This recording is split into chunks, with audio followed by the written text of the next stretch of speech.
Section 10.2 is over the chi-squared goodness of fit test. Now there are two different chi-squared tests that we're going to be talking about in Chapter 10, and they test different things, and you go to a different place in StatCrunch to run them. So it's very important that you pay close attention to which test it is that you're running. So we are going to run the goodness of fit tests here in 10.2. These are determining whether the distribution of some categorical variable is following a proposed or accepted distribution, right? Does it fit? So the hypotheses for these tests are always the same. Your null is always that the population distribution of the variable is the same as the proposed distribution, and your alternate is that they are different. You can use this test as long as the following conditions are met. So you have to have a random sample with independent measures. Again, that's standard. The one that we're going to have to focus on checking is, do we have a large sample? And for us, again, that is at least 5 in each of your expected count cells. You're going to find your chi-squared statistic and the p-value using StatCrunch. And then you're going to interpret that p-value and conclude just the same way that we always have been. So if your p is less than alpha, you are going to reject the null. And if your p is greater than alpha, you will fail to reject. Just a couple notes before we get started on one of these. When you're running a goodness of fit test, you are going to go to stat goodness of fit chi-squared. And you can print out and have your StatCrunch commands with you as you're learning this. And when you do this, you have to have one column of observed values and one column of expected values. If your information is not given in this format, you may have to manually reformat it.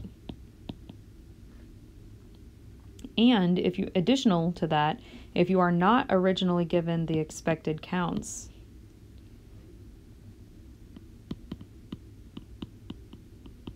then you will need to use the stat table's contingency table area to find those expected counts to fill them in. Okay, so for our first example, we're going to look at the swine flu. So it says most strains of the flu affect older people more seriously than younger people. But there was an exception with the swine flu, a pandemic in 2009. The table shows the distribution of ages of all 619 reported swine flu victims in the U.S. between May 1, 2009 and June 11, 2009. The age categories were created by medical experts, so there's a reason for the ages that were chosen. And the question is, does swine flu affect people of some ages more than others? So specifically, we are testing whether the observed distribution, so what we observed, does that fit what we expect for all ages? And we're going to use a significance level of 0.05, the standard one. Okay, so let's write our null and our alternate hypothesis. Unfortunately, since these are categories, there's not like a quick symbol way to write your null and your alternate hypothesis. You just have to write out a sentence. So in this case, I would be assuming that the distribution of swine flu victims, so that's what we're testing, is does that distribution, is it the same as the distribution of ages in the U.S., right? If there's just more people in the United States in a certain age category, then I would generally expect more people of that age to have contracted swine flu, just because there are more people who exist of that age. But we're going to see, does it fit or are these different? So my alternate will be that these distributions are different. And I don't mind if you skip a little bit on the alternate. As long as you've explained it fully in your null, you'll be okay. Okay, is the condition of a large sample size met? So remember, in order to check a large sample size, all of your expected counts have to be bigger than 5. So I've got my expected column over here. I can quickly just look and say, yes, all of those values are larger than 5.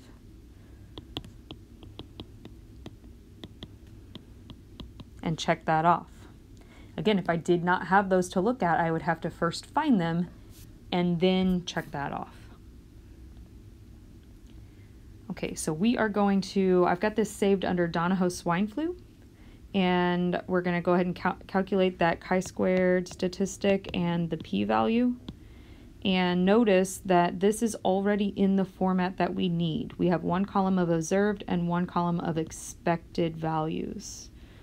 So because we're already in the format we need, I can simply go to stat goodness of fit chi-squared. My observed column is observed. My expected is expected. I don't really need anything else. So I can read off of here now. My chi-squared statistic is about 560, and my p-value is less than 0.0001.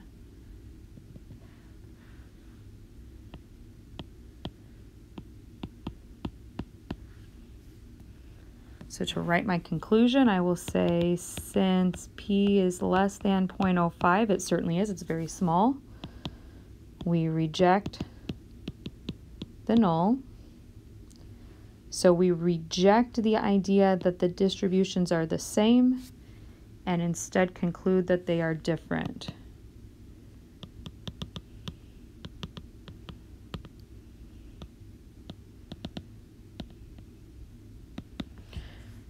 So because these distributions are different, it does kind of a follow-up statement here is it appears that it does not affect people of different ages the same.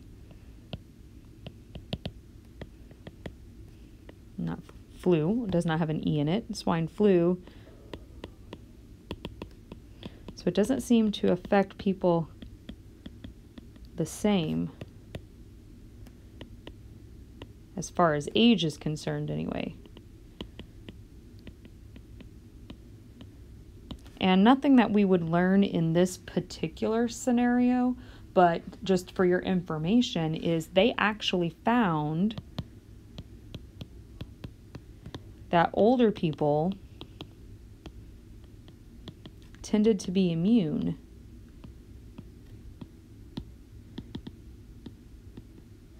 to swine flu. And they think it was because of just prior exposure to different flus throughout their lifetime. They had been exposed to kind of different versions of the flu. And so older people were actually less likely to contract the swine flu, which is a bit counterintuitive. That's not something that we would expect. So that was something interesting that they found from this study.